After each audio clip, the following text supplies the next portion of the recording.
Well, here we are. We're wrapping up the weekend. I am not Dan Besbris. Despite the look, I'm doing my best here. I don't even need my glasses. I will take them off. Unless I'm getting about this far from the screen, my glasses are for reading only. But I felt I had to complete the persona here, channeling my inner Dan. I don't have the draft board in the background, but I am recording the weekend wrap. He is heading off to Disneyland. I'm not heading to Disneyland, obviously. Welcome to the Old Man Squad fantasy basketball podcast. My podcast is Stuff It, but I'm going to try to remember to use Old Man Squad fantasy basketball podcast while I'm recording this one. Dan actually doesn't even know I'm recording on his channel, so he may be surprised. A good surprise, I hope. I have no idea. I'm going to take my glasses off now. But I will leave the hat on. I don't know why. I don't need it on in here. Please subscribe to the YouTube channel, Old Man Squad. The the Twitter account is at Old Man Squad as well. I am at Adam King 91. Please follow me.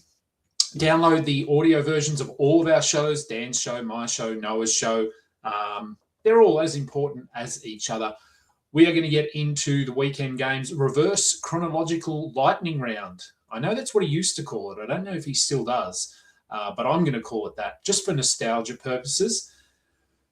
According to him, I just go through all of the games from Sunday and Saturday, and then any on Friday that covering the teams that didn't play on the weekend. And there were actually 3 teams that didn't play: the Indiana Pacers, the Phoenix Suns, and the San Antonio Spurs. So we'll cover them right at the end. I did a Friday wrap and a Saturday wrap show. So if you are watching this because I'm on Dan's station or Dan's channel and you want to go and check out my weekend recaps, they are also there. They are on the Stuff It feed. So if you head to the Old Man Squad YouTube channel, you will find my feed there as well. Let's get into the games. Early start here for us in Australia. 4 a.m. this one started. I did not get up, but I have watched. I've watched Desmond Bane throw the ball off Jalen Suggs. That was exciting. All right, let's start with the Orlando Magic. Probably the biggest news here. Franz Wagner took an awkward fall, let's say. There's been no word yet out of the Magic camp as to the severity of this injury. Honestly, it could be a week. It could be 3 months. I watched a couple of videos from Brian Suterer and one of the I can't think of the other guy, just talking about the mechanics that were involved in the injury. It was a weird one. Not an ACL, certainly not an ACL, but they were talking about potentially patella tendons. That's obviously on the severe end. Could just be bone bruising as well. It could be nothing. Well, not nothing, but very little. So fingers crossed, I suppose, because the Magic obviously just got Paolo Banchero back, and now to lose Franz Wagner. This is pretty much what happened last year, if you remember back. Both went out in relatively quick succession with some sort of it was a quad or a groin. Anyway, adductor. Maybe it was an adductor. They both tore their adductors. So, yeah, the Magic just can't seem to put a healthy roster together. So not a good game from Franz if you have him on a Sunday. That's a little bit disappointing, obviously. Desmond Bane, obviously, he'll bump up if we have no Franz Wagner, as will Jalen Suggs, as will Paolo Banchero. I streamed in Goga Batadze. Of course, he did absolutely nothing. He still remains a block streamer, nothing else. If Wagner is going to miss time, it just means Anthony Black can sustain some of that value, as we saw today. He had 14 and 11 with 4 assists, played 30 minutes, and that will likely continue if Franz is out. And so that's what we're keeping an eye on here.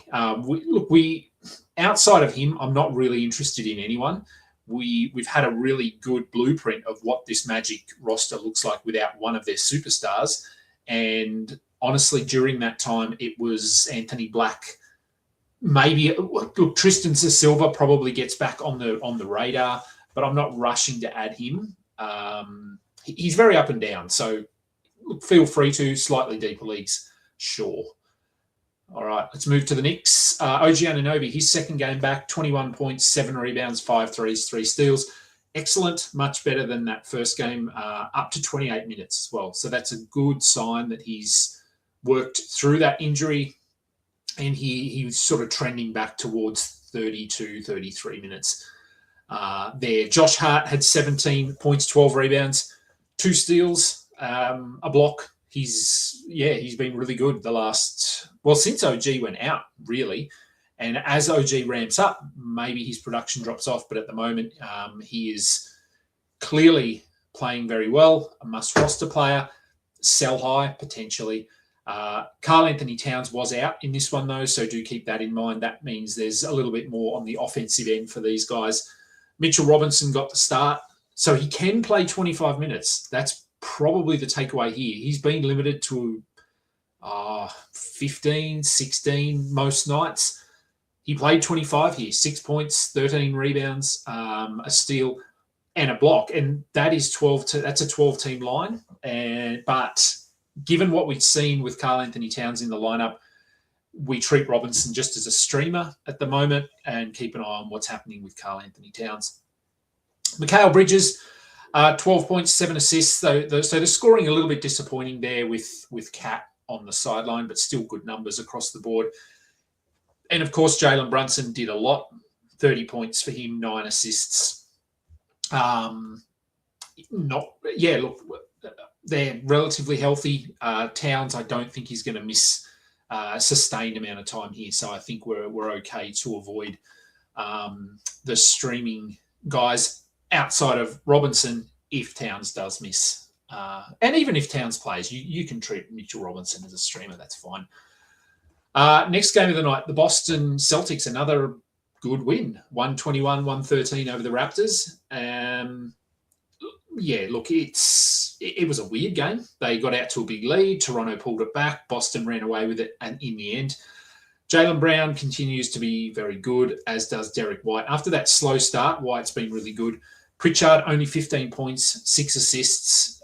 His value is very reliant on those points, so when he only scores 12, 14, 15, it doesn't look as good. But overall, certainly worth rostering. Jordan Walsh, one of the most added, if not the most added player in the last 24 hours, or the 24 hours prior to these games. He had 9.6 rebounds, 3 steals. I still think he's just a defensive streamer, a steals streamer.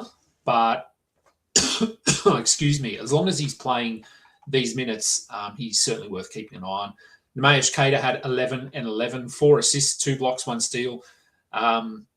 Continues to look really good. Has to be in the discussion for most improved player, I think. He's come not out of nowhere, but considering what he was doing last season to now, it's a significant step up. Anthony Simons, 12 points off the bench. We don't need to be holding him, only 21 minutes. The points are handy if you streamed him in, but he's not someone who we have to roster with any confidence. For the Raptors, Scotty Barnes had 18, 11, and 8, a steal and a block. Good numbers. Surprised he didn't shoot the ball a bit more in this one. Excuse me, I'm going to have a drink. Emmanuel Quickly, only 11 points for him. Came into the game under an absence cloud, not an injury cloud. He was just feeling a bit under the weather, but he played. Not his best game, but good to see him out there. Just means it was nothing too serious. Brandon Ingram had 30 points. Didn't do a lot other than score, but that's good to see because he had been a little bit down recently. Only 10 points, 4 rebounds for Jakob Poeltl, so one of his poorer performances. Mamu Kelashvili had 14 and 6 off the bench. He's sort of a guy, look, 12-team leagues, you can roster him as long as you're obviously aware that he is playing the backup. But, I mean, a game like this, he played a little bit extra. When Poeltl misses, he plays a bit extra. He can play the 4, he can play the 5. So there's some flexibility there for him to have some limited value, even when Poeltl is playing. And then when Poeltl is out, he obviously steps up. Jamal Shed, I like him. I like his game, but there's just not enough minutes there for him to have any sustainable value. All right, before we get into that next game, a reminder that this episode and every episode is brought to you by FanDuel. You can head to the website, sportsbook.fanduel.com, and I was actually having a look at the most improved player odds. Denny Avdia is the favourite. Let's open that up. And I just talked about Nemesh Kader, and he is plus 20,000. That seems like good odds if you think that he could win the award. Denny Avdia is the favourite, as I said. Jalen Duren, Austin Reeves, Ryan Rollins. Look, all these guys, I don't know. The award is weird to me because Jalen Johnson, yes, he's the fifth favourite at plus 850. I get it. He's playing really well. But he was very good last year.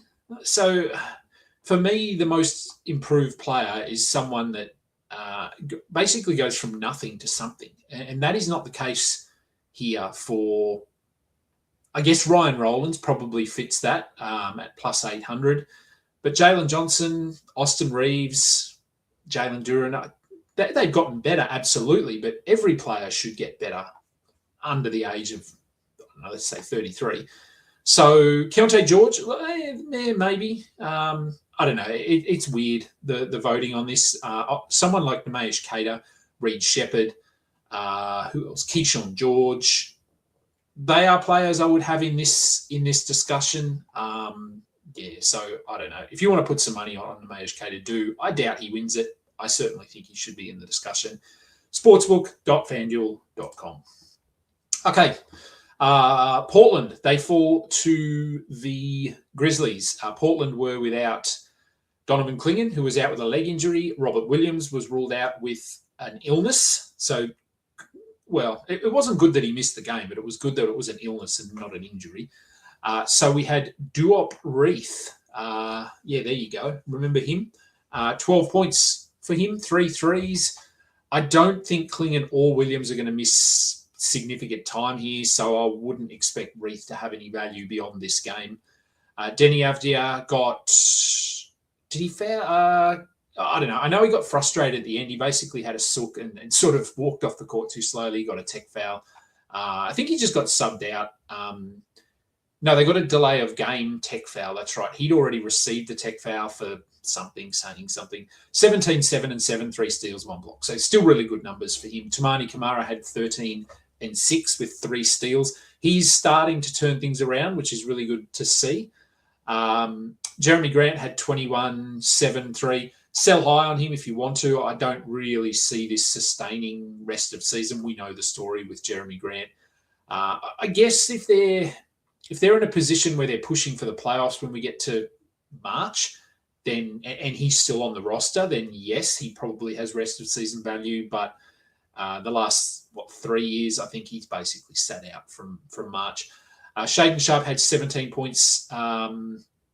Look, not his best game. He has been better. Young Hansen also played a little bit extra in this one. He actually started at center.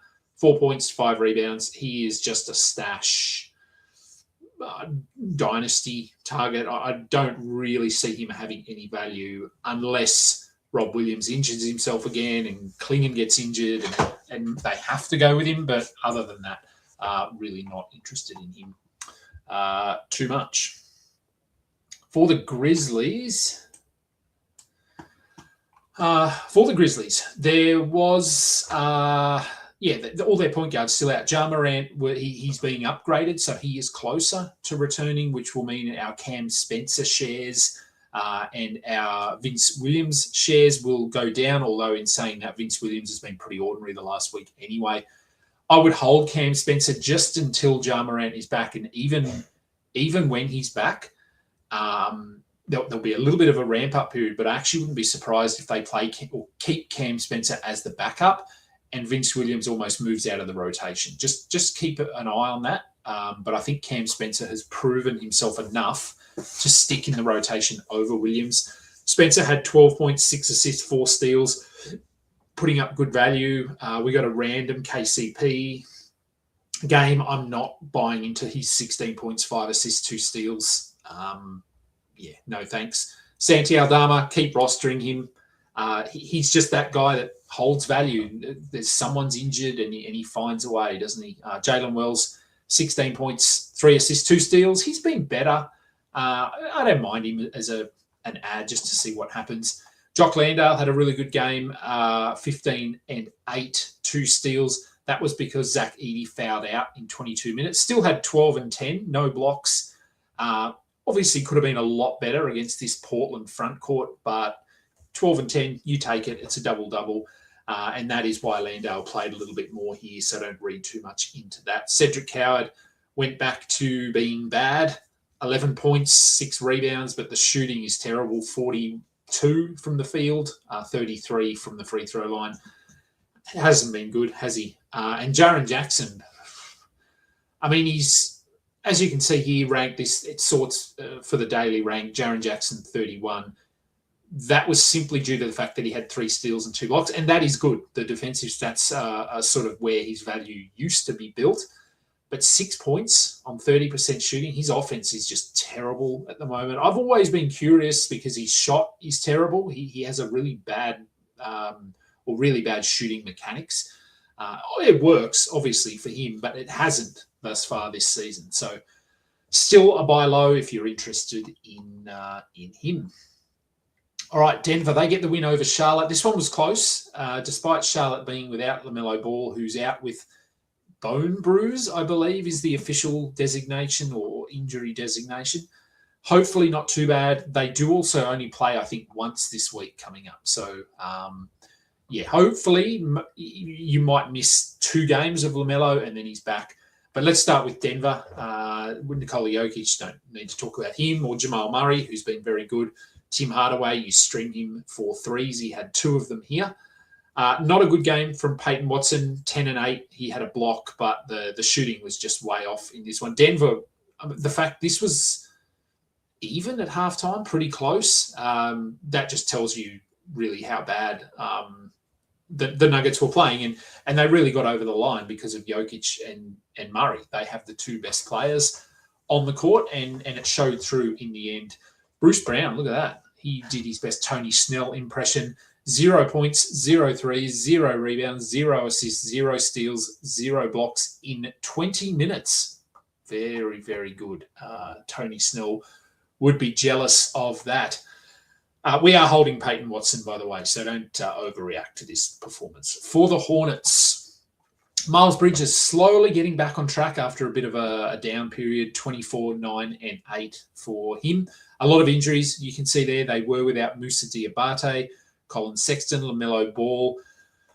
They're the main ones. Trey Mann, I suppose, to a lesser extent. But with Trey Mann and LaMelo Ball out, KJ Simpson got the start. He had 16 points, 5 rebounds, 1 assist, 1 steal. He started this game really well. I think he had 13 points at halftime.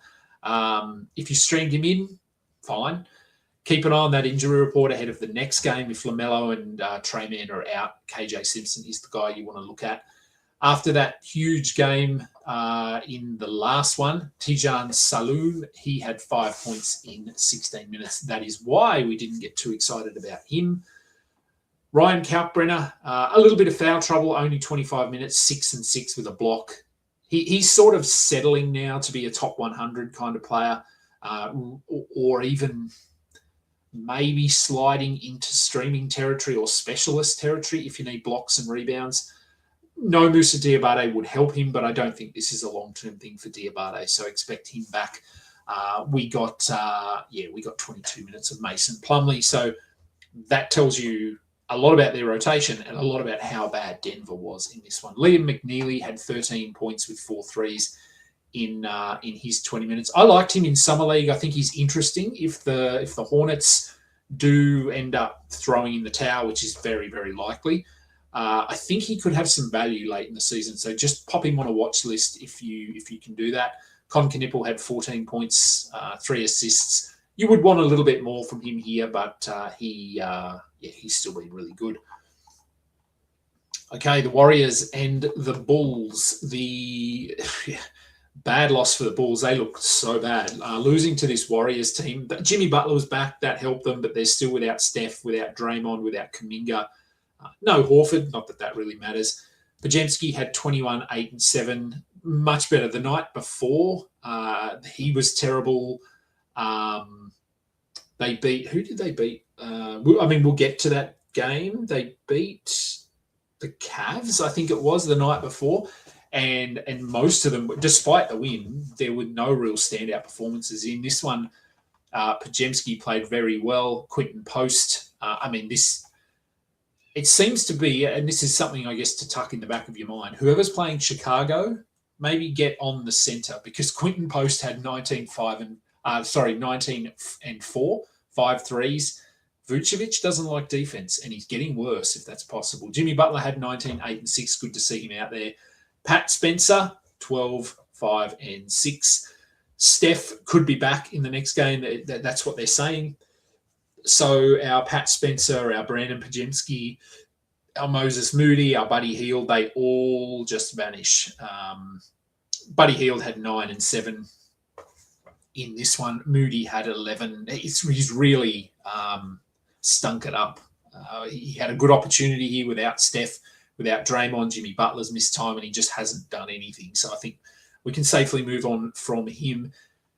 Interesting that DeAnthony Melton had 17 minutes, Gary Payton only 4. Do keep an eye on Melton, because we know that he can put up fantasy value in 22, 23 minutes. If he can carve out that kind of a role for himself. Now, this was a blowout, so the minutes are weird, but have a look at, once Steph is back, once Draymond is back, Kuminga to a lesser extent, just keep an eye on Melton to see if he can push ahead of Moody. I don't think he'll push ahead of Pajemski, but Quinton Post could certainly drop back. Trace Jackson-Davis, there's no reason to have him out there. Buddy Hield, no reason. So keep an eye on Melton, see what happens. The Bulls, not pretty at all. 16 points for Mattis Buzelis, 3 steals and a block. He's been sort of trending up while the Bulls trend down. I don't know if that's a good thing or not. Just make sure he's rostered. I wouldn't have thought he was dropped anywhere. Josh Giddey had 18 points, 5 assists, 3 rebounds, 2 blocks, 1 steal. The counting stats all really good, but the results, as I said, they're heading in the wrong direction. I think they've got the longest active losing streak at the moment, which is never a good thing. Patrick Williams, sure, I don't want to talk about him. Ayo Dosunmu played, so he had been dealing with a thumb injury. He did play in this one, played 27 minutes, didn't do anything, 4 points, 4 rebounds, 5 assists, but he's sort of a soft hold until Trey Jones and Kevin Huerter are back, which could be the next game. Not for Kevin Huerter. I think he'll miss a little bit of time here, but Trey Jones is getting closer. Once he is back, they sort of cannibalize each other a little bit. Zach Collins is locked into that backup role. Not really enough, I don't think. Not enough meat on the bone, so to speak, for him to have value. And Nikola Vucevic, who we talked about, 9 points for him, 6 rebounds. He was very bad. And Kobe White, right down the bottom there, 12 points for him. It was just a bad game all around. So if you've got Kobe, very disappointing, but hold. The Lakers, good win for them over the Sixers. Bit of a vintage performance by LeBron James after scoring 8 points in that last game and breaking the streak and all of that sort of stuff. 29 points for him, 7 rebounds, 6 assists, 1 steal, 1 block, 70% from the field. He can still do this. There was no question as to whether he can do it. He just doesn't do it as often. So enjoy this one. Maybe you can sell high. I doubt you can sell high. So, yeah, as I said, just enjoy it. 14 and 12 for DeAndre Ayton. Luka was fantastic, 31, 15 and 11, 2 blocks after he'd missed the last 2 games due to the birth of his child. So didn't skip a beat there. Rui Hachimura had 17 points. Look, Austin Reeves was bad in this one. So Rui just sort of soaked up a little bit more on the offensive end. Don't worry about Austin Reeves. He's been very good. This was just a bad game, a bad shooting game. As you can see there, he shot 19% from the field, and Rui Hachimura shot 58% from the field. Chances of that happening again are probably 0. Chances of that flipping, pretty high. And look, now that they're healthy, Marcus Smart will come back in at some point, but now that they're healthy, LaRavia, Gabe Vincent, Jackson Hayes, even Rui, don't think you need to be holding on to them. For the Sixers, let's just shuffle that up a bit. Tyrese Maxey, very good. Paul George. What's his ceiling, do we think, this year? He's looked okay. Top 80, maybe. 12 and 6. He had a steal. The minutes are encouraging, 32 minutes for him. But he's just not the player that he once was. And the same goes for Joel Embiid. 16 and 7 for him, a steal and a block, 19% from the field. He's hitting his free throws. He's going to put up numbers because he's a good player. But he's a traffic cone on defense. There was a couple of times there where LeBron, who certainly isn't as quick as he once was, just blew by Embiid, and Embiid didn't even challenge. So, yes, I think having Embiid helps the Sixers offensively. In some respects, he is very slow down the court. He doesn't venture inside very often. So I do wonder if they're having to modify their style of play a little bit to fit him in. Of course, that opens the key up for someone like Tyrese Maxey, but yeah, I don't know. He's hitting jump shots. That's sort of it. And then defensively, he is a big liability. Not that Drummond is much better, but that I think is going to limit the team's upside. Drummond had 11 and 12 as the backup. We obviously don't need to be holding a Dem Boner who didn't even play. So just throw him on that watch list. And then Dominic Barlow, Jared McCain, Jabari Walker, these guys, we don't need to be rostering them as long as the team is healthy. Quentin Grimes had 7 points with 8 rebounds. He's tailing off. I'm still holding him, but Oubre will also be back at some point, which is going to impact Grimes. For now, I think he's a hold. And the last game of the night, the OKC Thunder, comfortable winners, even without Shea. So Shea was out with an elbow injury, potentially just, hey, we're playing Utah. We don't need you tonight. So I wouldn't be too concerned if you have him. But with him out, we got a little bit more from some other guys. And again, this was a blowout, so there's not a lot to read into this one. AJ Mitchell, Wiggins, these guys, they played a lot. But those minutes, you've got to add 35 minutes of Shea back in there. Hartenstein also has to come back in, as does Alex Caruso, Isaiah Joe, and Lou Dort. They're all going to get minutes. And, I mean, you could argue 2 of them at least are going to get starters minutes. Caruso, Joe, Dort, mid-20s. So that's a lot to come back into the team. So Kendrick Williams, Brooks Barnheiser, Jalen Williams, the other Jalen Williams. Yeah.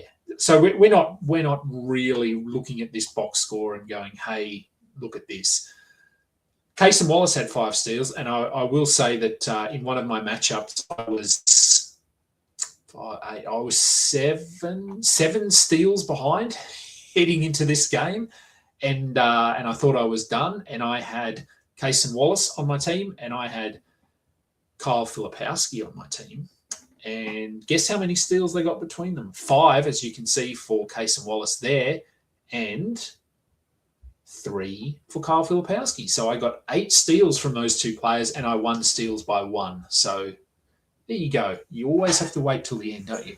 Kyle Filipowski started alongside Yusuf Nurkic. There was no Lauri Markkanen in this one. He was just out with an illness, so nothing to worry about. But Filipowski continues to tease us with what we could see towards the end of the season. 21 and 10 for him, 3 steals, 36 minutes.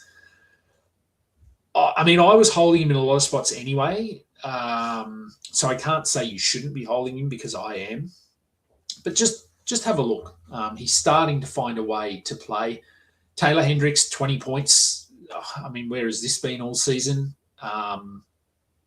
I think we get to a point where this becomes, well, not the 20 points necessarily, but 25 minutes becomes standard.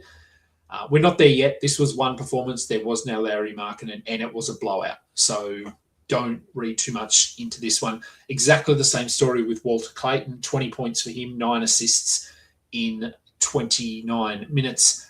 I think we reach a point where he is a must-roster player this season. We aren't there yet. Ace Bailey had 4 assists to go with his 13 points, a steal, a block, 32. Minutes. He played down the stretch as well. I'm not holding on to him. I think Hendricks, Clayton, Bailey, possibly Collier, Filipowski. They're all going to be maybe must-roster players towards the back end of the season. Not yet. At the moment, I'm still holding Yusuf Nurkic just because he's starting, but it's certainly trending in the wrong direction for him. Keontae George, only 8 points. He's been very good, obviously, so we give him a pass on this one. And that's it for the Sunday games, and I probably took way too long talking about those ones. So let's talk about the Saturday games, the teams that we haven't covered. The Pelicans, they fall to the Nets. Pelicans looking really bad. Sadiq Bey, make sure he's rostered. I'll go through these ones a little bit quicker because I have recapped these already on my Saturday recap show, so do go and check that one out as well. Trey Murphy doing a lot without Zion. As I said, Sadiq, must roster. Derek Queen, I'm holding him. He is really bad defensively. That plus-minus is not a lie. It's bad, and it's bad for a reason, but he's going to play. Keep in mind, though, that Herb Jones is likely to return in the next game. That will have a little bit of an impact on guys like Sadiq Bey, Derek Queen. It's just another name to throw into the mix. They would love for Herb Jones to do stuff. So if you want to pick him up and just see if he could, this is sort of a fresh start for him because he wasn't great to start the season. We can't lie. But if you want to just pick him up, if you've got an empty roster spot, then you could do that. And really on the Pelicans, not a lot else to talk about. Fears, we're rostering. He's up, he's down, he's a rookie. We know the story. McGowan's, if he was guaranteed 25 plus a night, I would mind him as a flyer, but I just don't see it happening. The rotation is too weird. And Jordan Poole will also come back at some point. For the Nets, Michael Porter Jr., huge sell high at the moment. Nick Claxton had a triple-double. Day'Ron Sharpe had 16 points, 3 rebounds, 3 assists, 1 steal, 1 block. He can do this, but he hasn't been doing it. I think this was just, hey, we're playing the Pelicans and they have the worst center rotation in the league. So he thrived. Don't go and add him after this one. Danny Wolf, who had been trending up, plateaued here a little bit. 7 points, 4 rebounds, 2 assists, a steal, a block, 19 minutes. A blowout. I would hold him if you streamed him in. Noah Clowney, still a clear must-roster player for me, 10 and 6. So one of his poorer performances, but I'm pretty confident that he is going to be someone we can hold. Cam Thomas is still another 2 weeks away. For the next game, the Hawks, they lost Friday, but they did come back here and beat the Wizards. Unsurprisingly, Jalen Johnson, another triple-double. That was his second of the weekend. He triple-doubled in a loss on Friday and then had 30, 12, and 12 with 2 steals. I said this on my Saturday recap show, sell high if you want to, but unless you're going to get a first rounder for him, which I'm not sure you will, I would just enjoy this. Trey coming back will have an impact, but I wouldn't be surprised if they change their philosophy here a little bit. Okongwu had 21, 9, and 6. There was no Porzingis. He was out on the second night of a back-to-back. Also 2 steals and 3 blocks for Okongwu. He's been fantastic this season. Vit Krejci, you stream him in for 3s. Luke Kennard, you stream him in for 3s. That is it. They had good lines here, both of them, but certainly not consistent producers by any means. Nickeil Alexander-Walker is consistent. The return of Trey will have the biggest impact on him, but he was putting up value even before Trey went out to start the season, so he will be a hold at least for, I would say, a week or 2 once Trey finally gets back. And Dyson Daniels, this was a bad game, but he was very good on Friday. So up, down, has to be rostered. He's still leading the league in steals, I believe. So, yeah, just roster him and deal with these performances. For the Wizards, no Alex Sarr, no Koulibaly's out. No Chris Middleton, second night of a back-to-back. No Cam Whitmore because he's just terrible. So Justin Champagny moved into the starting lineup and he was good. 16 and 5, 3 blocks, 1 steal, 3 assists, 2 threes. Much like his brother, he can put up numbers when he is given playing time. So I don't mind holding him. For now, again, this weird schedule and the light week means that by the time, if we're sort of rolling him out, if we're thinking long-term, Middleton will be back. Sarr could be back. Kispert, potentially. Trey Johnson. So there's a lot of names to come back there. So, yes, he's sort of a hold, but not having many games this week hurts. Keyshawn George, he was good. 15, 6, and 7 with 3 steals and a block. Vukcevic has looked good without Sarr. He doesn't do much other than score. 5 rebounds for him. He's certainly better than Marvin Bagley. If Sarr is going to miss more time, I would have Vukcevic over Bagley, but I do think Sarr is probably nearing a return. And McCollum, very up, very down. He plays for Washington. So, that's to be expected. And Middleton, who is playing better, just the inconsistency with the availability is frustrating. So I don't think you have to be holding on to him. All right. We don't need to do Golden State because we just did them. So we will do Cleveland. As I said, they lost this game. And I'll just quickly roll up here to the Warriors. You can see here their box score is not pretty, but they won. It's one of the more baffling games of the season. I'll just leave that there. Look at it. I see nothing that jumps out as sort of elite. And then you look at the same can be said for the Cleveland one here. They just shot the ball poorly. They didn't get to the free throw line. Other than Donovan Mitchell, it was fine, but not that exciting. Mitchell's been really good. Mobley has been much better since Garland returned. Garland's been a little bit up and down. You have to roster him. I think we're just adjusting expectations a bit on him. Jalen Tyson had 11 points and 11 rebounds. Hold until we get Jarrett Allen, Sam Merrill, Lonzo Ball. Max Strus is still a little way off, I think a week or two.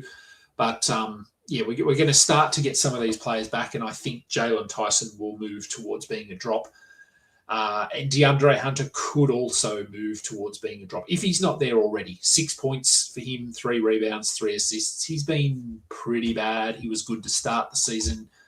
I'm okay moving on. If you don't need points, you can absolutely move on.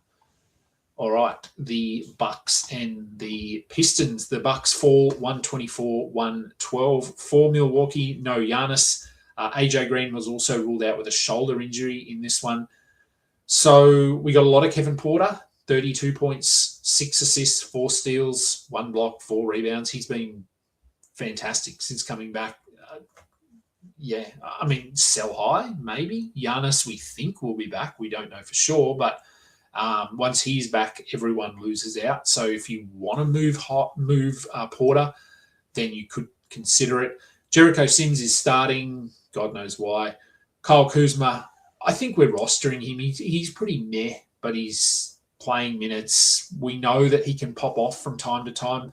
I would have him over someone like Bobby Portis. Portis had 7 and 7 with 2 blocks in 20 minutes, where Kuzma had 15 and 4 with a steal in 29 minutes. So I'm looking there at the playing time, and that is why I would go with Kyle Kuzma.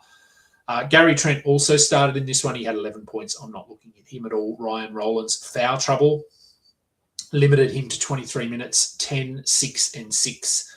He's still a clear must-roster player.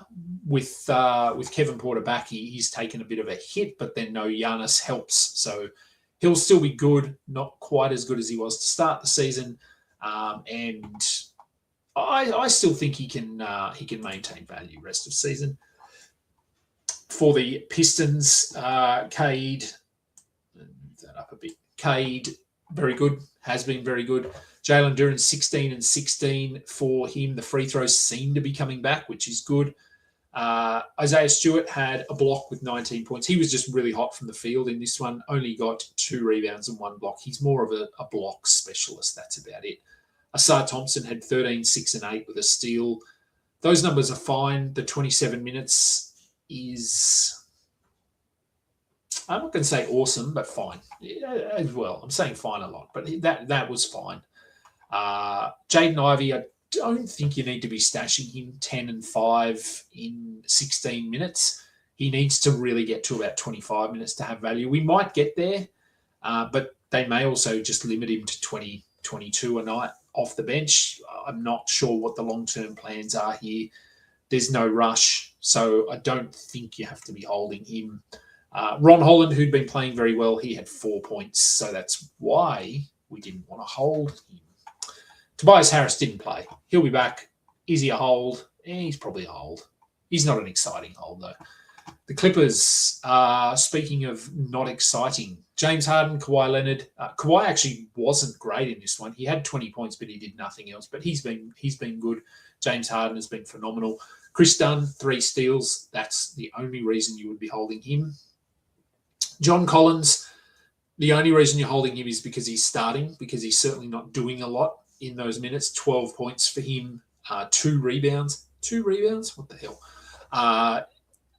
A soft hold. If you want to move on, absolutely fine. Brook Lopez is the king of washed at the moment. 3 points for him. He had a block. Yeah, it's sad to see this decline for him. And if it's a Zubats 15 and 13, he's sort of been as expected. I think some people were too high on him. For me, I think he's just been fine. And then obviously we know Chris Paul not there, Bradley Beal out for the season. Just very boring all around. And speaking of boring, the Minnesota Timberwolves, probably the most boring fantasy team going. When they are healthy, there is nothing to talk about. And the fact they won this game with Anthony Edwards scoring 15 points on 27% shooting just says how bad the Clippers were. He's been good. Other than that, Randall's been good. Naz Reid is rounding into form, so just make sure he is rostered. He should be, but make sure he's not floating around somewhere. 19 and 9 for him in 28 minutes. Gobert has been, I'd say, disappointing. He's only averaging roughly a double-double with 1.5 blocks. So I think you can stream that. He's probably not a drop, but shallower leagues, 10-team leagues, maybe. Because I do think you could think if you've got 3 games from Rudy Gobert, you're looking at 30 points, 30 rebounds, 5 or 6 blocks. 5 games from other players, you only need 7 or 8 points a game, 7 or 8 rebounds, and a block. Pretty easy to stream, I think, in those shallow leagues. All right, Sacramento. A little bit to talk about here. Maxime Raynaud, let's start with him. He started, so they made a smart decision, which is bucking the trend, so to speak, for them this season. 12 and 10 for him, 2 blocks, must roster. Make sure he is not available in your league. Zach LaVine had 42 points, not much else, but he's been wildly inconsistent. A little bit like CJ McCollum. He'll go for 40 and then he'll go for 10. Generally speaking, though, he's been okay. DeMar DeRozan had 13, 6, and 6. Keegan Murray cooled off a little bit here offensively, but still had 2 steals, 2 blocks. Shot well from the field, just with LaVine going off, he didn't take as many shots. But I think when we get to the end of the season, Keegan Murray could end up being their best fantasy player. I'd say it'll be him or Sabonis quite comfortably. Westbrook, he gives you those counting stats. Schroeder could be back in the next game. That will hurt Westbrook. He did have 12 points with 10 assists, 4 steals, really nice, but the percentages are generally pretty bad. I think even with the way he's been playing, he's outside the top 150. So he helps in certain categories and he destroys other ones. So if you want to hold him, absolutely fine. I am not. Keon Ellis update, 9 minutes. 3 points. Please don't be holding him. Or Drew Eubanks, who, we've figured out that he is not the center they need. Malik Monk had 3 points in 17 minutes. He's hold-ish. I think with Schroeder back, he might end up being a drop. If you want to hold him for now, sure. And for the Miami Heat, let's just come down here. The fact that Simone Fontecchio was their best player in terms of ranking, that tells you a lot about their performance here, doesn't it? 20 points for him, 4 threes. You stream him for threes. That is it, nothing else. Khalil Ware had 5 and 6. 2 steals, 2 blocks is good, but I think he scored 5 or less in 3 of the last 4 games. So the defensive numbers sort of hold his value steady enough, but the role and the production offensively is really up and down depending on the opposition. Norm Powell had 18 points, not much else. He's been good. Again, this was just a bad game. They went with basically their second unit for a lot of the second half. Jaime Jaquez, 27 points, 6 rebounds, 6 assists in 35 minutes. Drew Smith started, did nothing. Jovic got back into the rotation, 12 points, 6 assists, 31 minutes. This is a standard league line, but he'd been out of the rotation. Tyler Hero was not there. Davion Mitchell was not there. Pele Larson was not there. I think once all three of those guys come back in, which could be the next game, Jovic probably falls out of the rotation again. Drew Smith goes back to doing... he can be used for steals. That's about it. I do think there's a chance Jaquez moves into the starting lineup at some point, so you probably want to hold him just in case. All right. Houston and Dallas, the Rockets. Jabari Smith, he's been good. I, again, talked about him on that Saturday recap show. When you watch him play, you wonder why he isn't better, because he's got all the tools to be a very good NBA player in the current game. He just doesn't do this enough. 22 points, 8 rebounds, a steal, a block, 3 assists, 2 threes. No Şengün helped because it just meant he was able to play closer to the basket a little bit more. There was more shots to be had. You can see there that he had 19 shot attempts. Kevin Durant had 20. You won't see that very often. So clear hold. I would just like to see this more often from him. Durant was fine. A little ho-hum on the defensive end, but 27 points is good. Aaron Holiday had 19 points in 27 minutes. He's been thereabouts. I'm not rushing to add him. Deeper leagues, if you need some point guard stuff, sure. Reed Shepherd, who's trending down, hold, please hold. It hasn't been good. This wasn't good. 12 points, 3 assists, 2 rebounds. But, yeah, I still think that him worthy of a 12-team roster. Amen Thompson had 7 points only, shot the ball terribly. He did have 3 steals. He did have a block. He had 6 rebounds. He had 6 assists. It seems like we either get points or other stuff from him. So as soon as he puts it together, and it will happen, look out. Şengün, as I said, he was out. It was just an illness. He'll be back. Steven Adams also out. That was simply precautionary injury management kind of stuff. So we're not adding Clint Capella for the Mavericks, who continue to look better.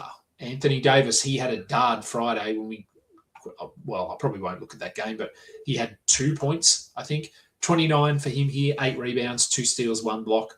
PJ Washington had 14, 7, and 5 steals. That's a career high for him. Cooper Flagg continues to, in my eyes, distance himself as the Rookie of the Year. 19 points, 5 rebounds, 3 assists, 2 steals, 2 blocks, 1 3, 100% from the line. Looks phenomenal. Ryan Nembhard, not his best game, but 11 and 7 with a steal, 23 minutes.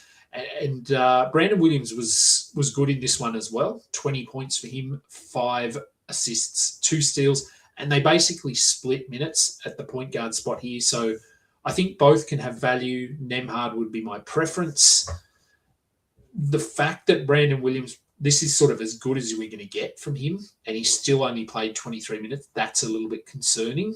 But I still think he's sort of, you can hold him and see, but Nembhard would certainly be the preference.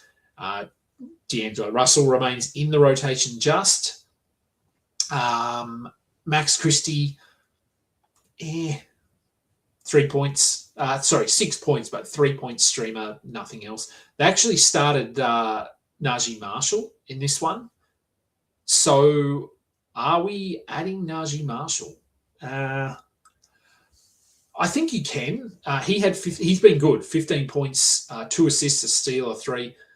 So I think he's probably worth an add. If they go back to Max Christie, then Najee maybe ends up being a drop. But they were And look, some of this will come down to what they want to do with that centre spot. Do they start Daniel Gafford? Do they start Derek Lively? Well, is Lively done for the season? I don't know.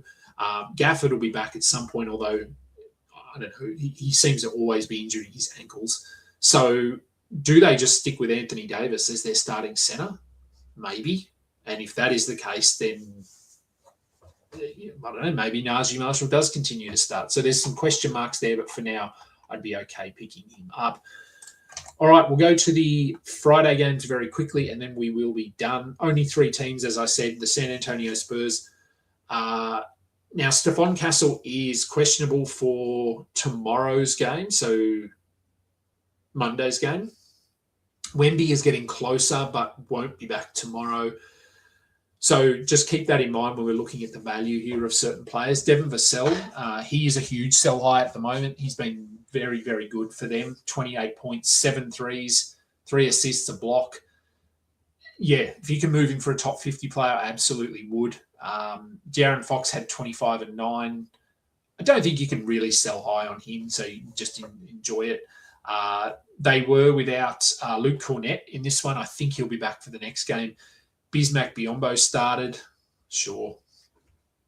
Dylan Harper was really bad in this one. 3 points on 1 of 11 shooting.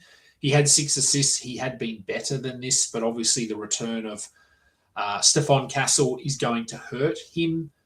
I don't mind holding him. The 23 minutes here were so they are trending up. It just depends whether when Castle comes back, do they take minutes off Harper or do they just take Kelly Olynyk, Carter Bryant, Lindy Waters, David Jones-Garcia? Do they just move out of the rotation? So I would hold Harper and just see, because I think if he can push to 25 minutes, he's probably going to end up being a hold. Jeremy Sohan, a better game, which says how bad he's been because he only had 10 points with 5 rebounds. Not holding him. Keldon Johnson is a soft hold. As soon as Wemby's back, though, I think he will go back to being a streamer and nothing else. Now, let's get to the next game. So who did I say? The Pacers and the Suns. Here we go. The Pacers. Jay Huff, 5 blocks, leading the league in blocks, I believe. So make sure I'm sure he is rostered, but make sure he is. Mathurin had 28 points, 5 rebounds. The good thing, I guess, this season is that when he has those bad games, they simply just throw him out there in the next game because they don't really care. So if you've got him, just ride the highs and the lows and enjoy these games. Siakam had 36 and 10. Nembhard, I think he's been pretty good as well. 15 and 7, 3 steals. TJ McConnell, he had 4 assists and a steal. If that's why you're rostering him, then that's why you're rostering him. So you got the numbers you need, but we would love 20 minutes rather than 14. And I think this was just a poor game for him. So he should push back closer to 20 minutes a night. And let's go to Phoenix. Where's Phoenix? Here we go. Phoenix, they lose to Houston. Still no Devin Booker, no Jalen Green. Now, there's word that Booker could be back this week. So, again, keep that in the back of your mind when we look at some of these guys.